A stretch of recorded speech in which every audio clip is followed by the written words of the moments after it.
Oh, no, you don't.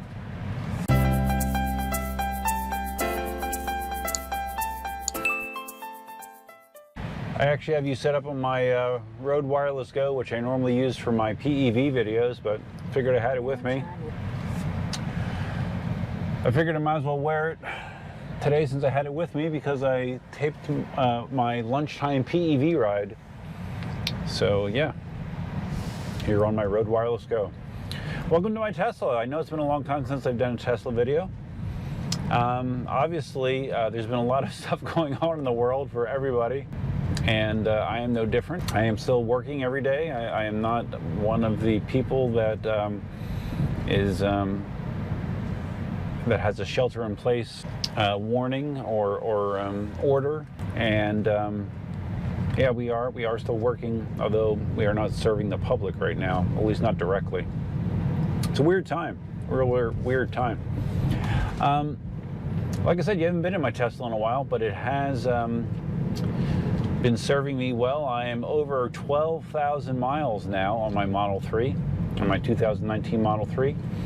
And I actually am coming up on my 1-year anniversary for the purchase of my Tesla. I'm trying to think, I thought I bought it in April, late April, I believe, of 2019. So yeah, it's hard to believe that much time has passed already, but it has. I did just take an update on my car the other day, and it seemed like it was just incremental stuff, although there is a, yeah, we're at version 2020.12.1, yeah, 2020.12.1, which is basically, like I said, an incremental update, Bluetooth improvements, and improved voice command reliability.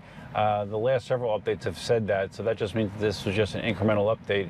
The only thing that I noticed from a driver's perspective that was different is when you have full self-driving, stop signs, instead of just being all red, they actually now say stop in the middle, which is something that's not in the release notes, but it is something new that they added, just for the hell of it, I guess.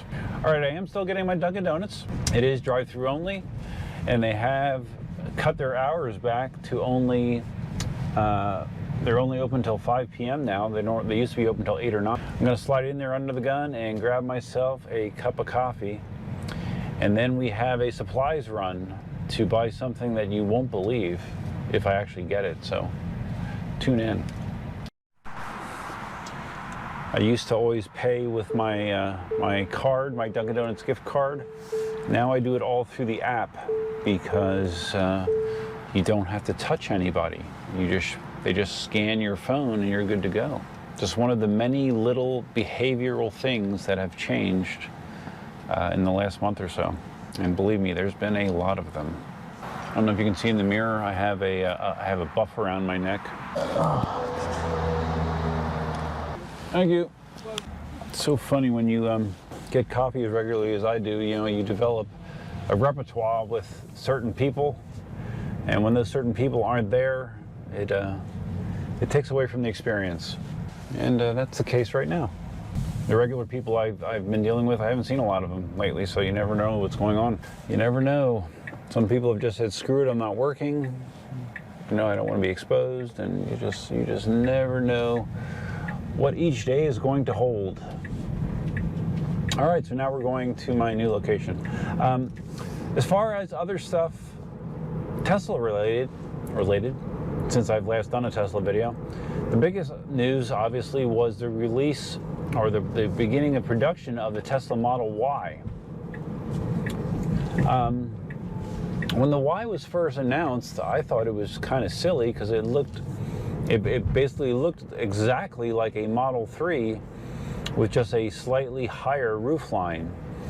As time's passed and as I've watched videos on it, I1 Tesla just got a Model Y, so I've been watching a lot of his stuff. Brian from I1 Tesla.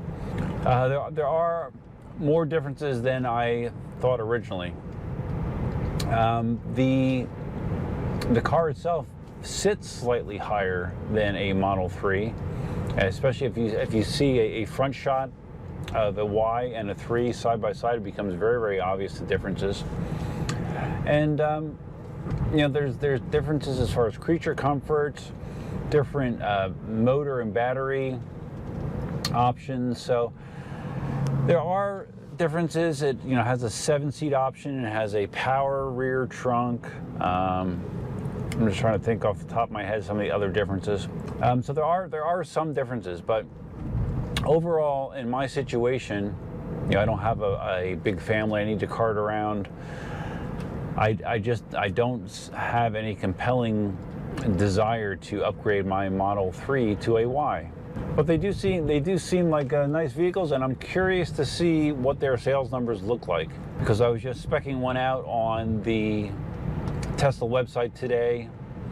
It was I think it was a all-wheel drive, more or less base model, and it was like 53,000 or something like that. So it's a good chunk of change more than the Model 3s. And you don't have the federal tax credits anymore, so that hurts you a little bit as well.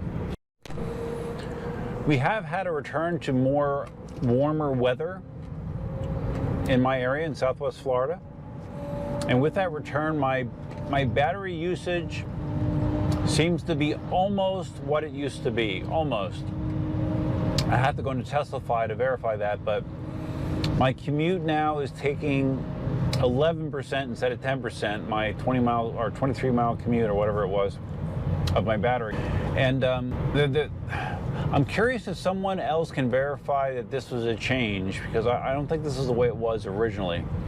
It seems when I set my car to charge to 90% every night, when I get into the car, it says 90%, but I swear to God, as soon as I back out the driveway, it's down to 89%. So I'm wondering if something changed in the charging behavior, that now when you set a percentage level that you want the battery to charge to, the second it hits that, it backs off and it stops the charging, instead of like maybe waiting until you get to 91% and then stopping it, and then it would drop back to 90. I'm just curious if that was a change that anyone else had noticed. But like I said, my usage seems to be more in line with what it was before. It's close. You can still see I'm rocking my $9.99 a month Tesla subscription for premium connectivity.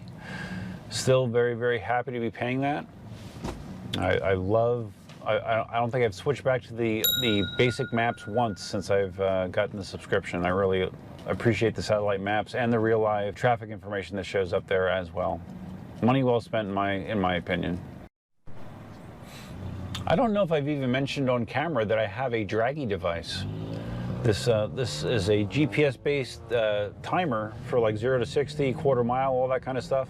I have messed around with it for a little bit, and but I have not done a video on it. Give me some ideas if you have something in particular you want to see, because I basically just have been doing some 0 to 60 timing. But it's obviously it's not in a closed track environment, which is not ideal. But luckily I do have some roads that are wide open and abandoned enough that I can do some 0 to 60s consistently. This is really going to be a miracle if I walk out of there with what I'm trying to get. I just did a random search today looking for this item, which has been unavailable pretty much anywhere that you look.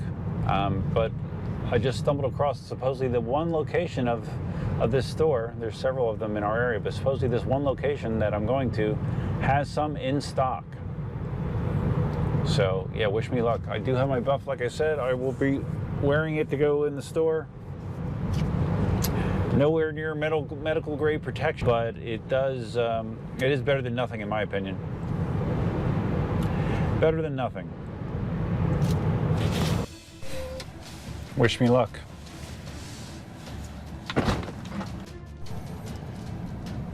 That's a bummer. Big thumbs down.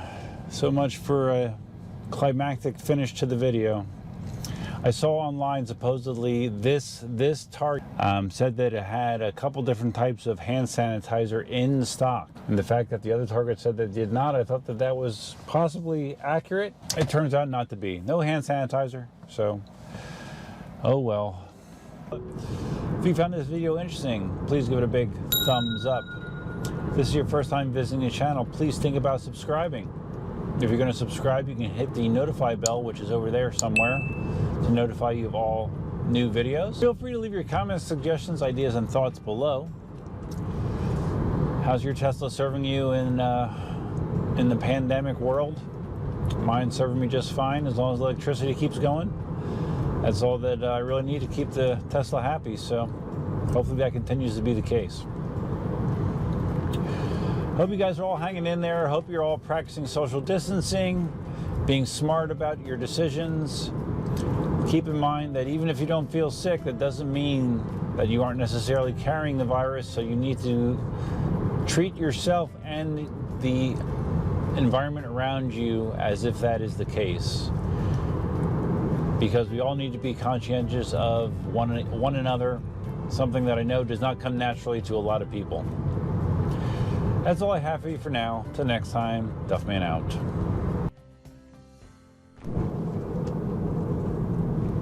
Yeah, that was a major bummer.